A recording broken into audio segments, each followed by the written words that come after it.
kali ini saya akan memberikan provinsi terbaik untuk tinggal di Kanada.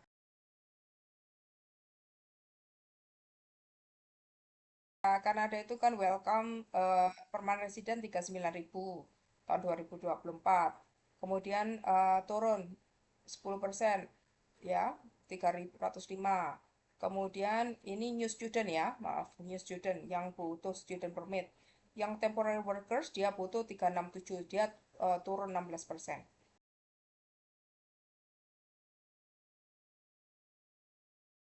Saya dapatkan bahwa ternyata orang Indonesia yang menjadi Canadian citizen itu sekitar segini tahun 2021 ya. Kebanyakan mereka tinggal di Toronto, Vancouver, Victoria, dan Calgary. Mereka bisa bahasa Indonesia, bahasa Inggris, bahasa Prancis, dan bahasa Belanda. Dan kebanyakan orang Kristen dan Sunni Muslim. Ya, sejarahnya dimulai dari setelah Perang Dunia Kedua ya. Orang-orang Indonesia yang kawin atau mungkin anak keturunan dari orang Belanda, mereka tidak berani pulang ke Indonesia karena dianggap sebagai pengkhianat.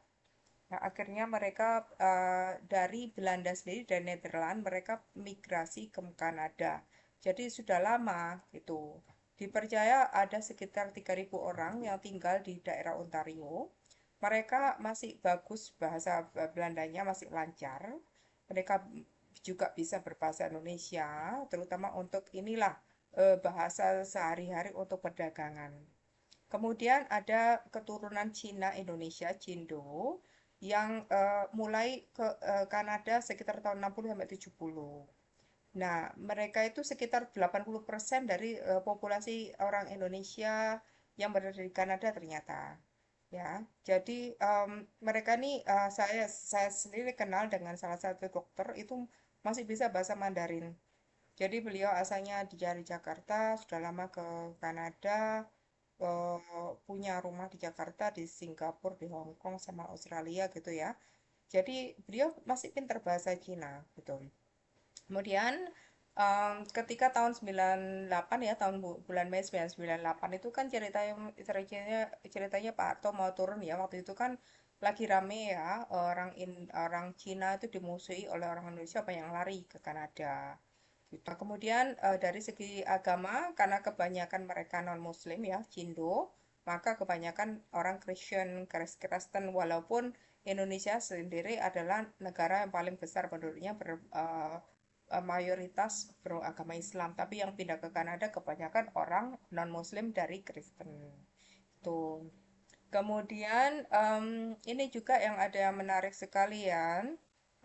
Ini ya, ada Japanese Theology student from University of Toronto. Jadi ada ada Indonesian Catholic Congregation di umat Katolik Indonesia sejak tahun 79 di Toronto. Dibimbing oleh pendeta dari Belanda yang dulunya pernah tinggal di Indonesia. Kemudian akhirnya digantikan oleh pelajar teologi Jawa dari University of Toronto. Kemudian ada apa? Interdenominational Protestant Fellowship di Indonesian Christian Fellowship di Toronto sekitar tahun 80-an. Jadi orang Indonesia yang kebanyakan di Kanada memang non-Muslim ya, orang-orang Kristen. Ini sejarahnya gitu. Kemudian ada asosiasi banyak di sini ya. Tapi yang sayangnya tidak disebutkan di sini adalah yang asosiasi di Montreal, itu ada Share Montreal, itu grup pengajian orang Indonesia Muslim di Montreal. Itu mungkin karena tidak banyak ya yang tinggal di Montreal orang Indonesia, jadi tidak disebutkan di sini. Yang terbanyak memang di Toronto dan Vancouver, dan mereka non-Muslim.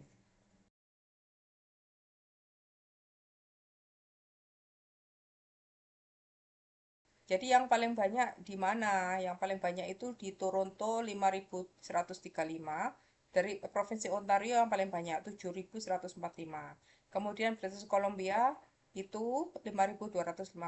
Kemudian Provinsi Alberta 2.045, Quebec tempat saya tinggal 1.020, kemudian Manitoba 190, Saskatchewan 160, Nova Scotia 120 ya, dan New Brunswick sekitar 75.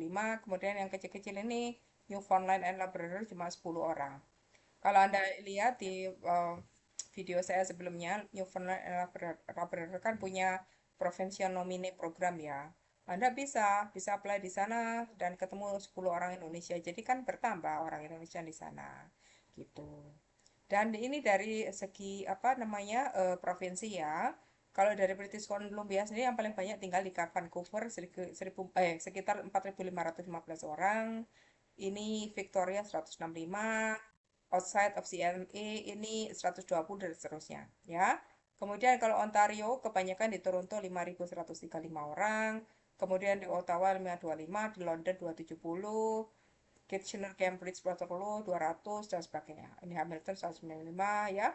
Ya, kemudian di Quebec, Montreal 805 orang, kemudian Ottawa sekitar 55, Quebec sendiri di Quebec City ada 50 orang, di luar itu sekitar 50 orang, Sherbrooke 15 orang, Saguenay 10 orang, dan seterusnya ya. Kemudian ini sudah Winnipeg. Winnipeg itu 160 orang, dan itu Winnipeg termasuk provinsi Manitoba. Jadi kalau dari berdasarkan tempat-tempat ini, Anda bisa berpikir kalau Anda ingin ke Kanada, kalau Anda ingin ketemu banyak orang Indonesia, bisa tinggal di Vancouver dan Toronto. Di Quebec sendiri bahasanya harus bisa bahasa Perancis kalau ingin berhasil ya. Jadi bisa bahasa Indonesia tapi maaf bahasa Inggris bisa. Cuman sayangnya di sini tuh banyak ini Prancisnya. Memang akhirnya nanti dikasih kursus ya sama pemerintah. Kalau sudah resmi menjadi permanent resident dapat kursus gratis. Bahkan yang saya dengar malah dibayar $1.200 per bulan untuk full time belajar. Itu yang saya dengar dari orang Indonesia yang kebetulan sempat belajar di sini baru-baru aja ini. Oke, jadi kesempatan untuk bisa belajar bahasa Perancis sebenarnya besar. Cuma memang bahasa Perancis itu susah ya. Banyak sekali dari imigran yang di Quebec itu yang bertahun-tahun itu nggak bisa bahasa Perancis. Ya itu tergantung orangnya. Saya sendiri nggak bisa nyalakan karena menurut Howard Gardner itu ada multiple intelligence ya. Salah satunya dalam segi bahasa. Jadi ada orang yang cepat dengan bahasa asing cepat sekali, tapi ada orang yang nggak. Tapi bukan berarti orang yang nggak cepat bisa berbahasa asing itu bodoh, bukan. Mungkin dia intelijennya itu lain. Dia mungkin dalam matematik bagus, spesial itu bagus, atau interpersonal bagus, tapi dalam bahasa kurang bagus. Jadi lain-lain ya. Ada yang juga pintar musik, tapi linguistiknya nggak bagus ya, linguistik ke bahasa. Jadi jangan pernah merasa down. Tetap belajar, insya Allah Allah akan memudahkan semuanya. Kalau memang rezekinya buat Anda, ya why not gitu. Anda akan dapat nanti ya. Tax rate and income brackets. Ini adalah rata-rata pajak ya. Ini pajak terbaru tahun 2025.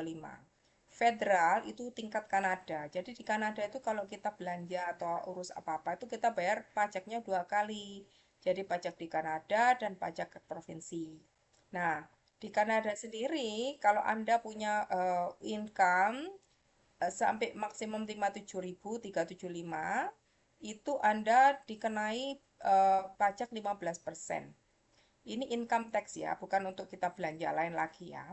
Kemudian di atas itu sisanya akan 20%. Jadi misalnya Anda punya uang sampai 114 ya, 750.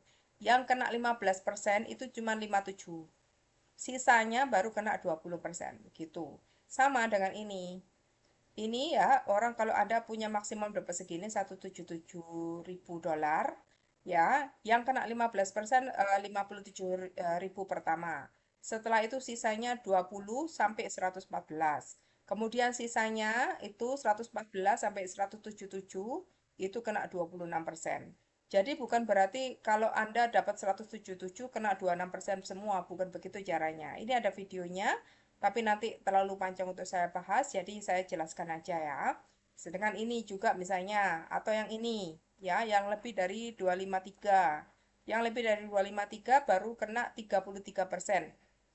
Itu lebihannya.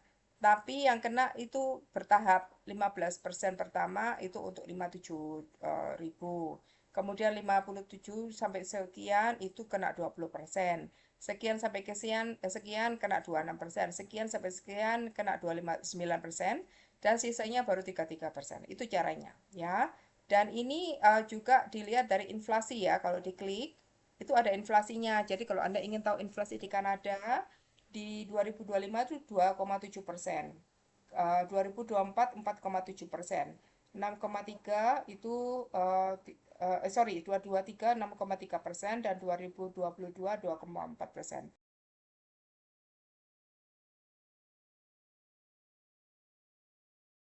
Setiap provinsi itu punya tax sendiri-sendiri ya. Misalnya Newfoundland and Labrador 8,7% yang paling sedikit, paling maksimum 21,8%.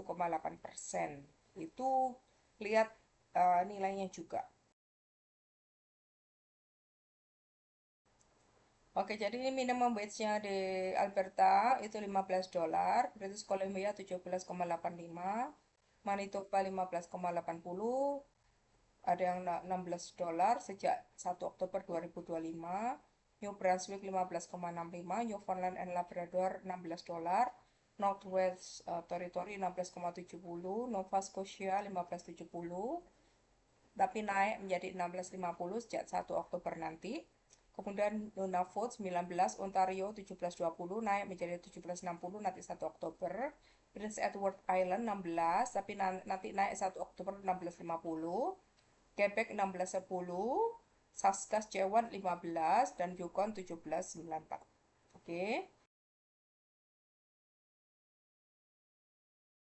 Misalnya Alberta kan minimum wage-nya 15. Alberta itu tingkatnya cuma 10% kalau 151 ribu ya ke bawah ya. Jadi termasuk termasuk bagus juga ya 10%. Bagaimana dengan Quebec? Tempat saya tinggal. Oh, Quebec lain lagi, dia harus lihat revenue Quebec income tax rates di sini.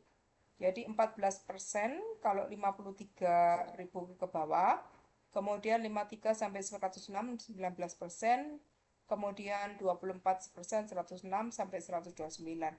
Ini menentukan ya. Jadi ini kalau presentasinya sama cuman angkanya berubah, ini karena ada inflasi. Coba dilihat berapa Ontario. Ya, taxnya 5% untuk 52%. 52.000 ke bawah. Termasuk bagus dibandingkan Quebec. Quebec kan mahal tadi ya. Ini apa namanya? Minimum wage-nya di Ontario, dilihat dulu. Ontario minimum wage-nya 17,20.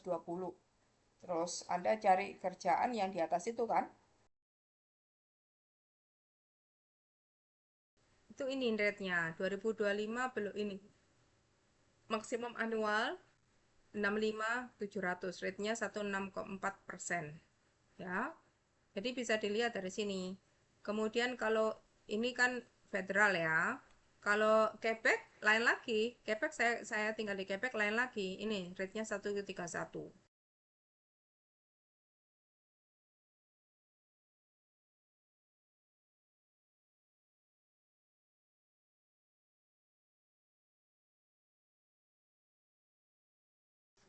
Selamat berjuang buat teman-teman yang ingin ke Kanada. Semoga Allah mengabulkan doa kalian dan kalian bisa ke sini, kerjanya bagus, hidupnya lebih bagus dari di tanah air. Terima kasih ya. Assalamualaikum warahmatullahi wabarakatuh.